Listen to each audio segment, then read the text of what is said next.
Сәлем достар, бүгін мен сіздерге қалай TikTok аккаунт ашу керек екенін үйрететін боламын. Ең алдымен TikTokқа кіреміз. Содан кейін профильді басамыз. Енді осы жерде регистрация дегенді басамыз.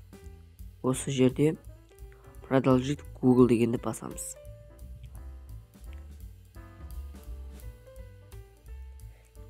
Өзімізге керек аккаунтты таңдаймыз.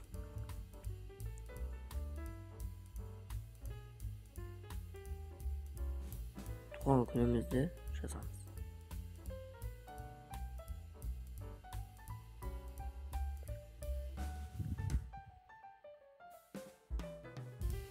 Далее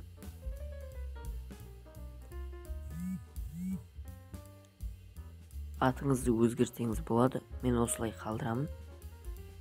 Начать просмотрды басамыз. Не разрешать.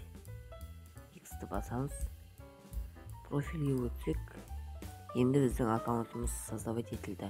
Аккаунтпен TikTok көре берсеңіз болады. Каналға тіркеліп, лайк басып, комментарий қалдырыңыз.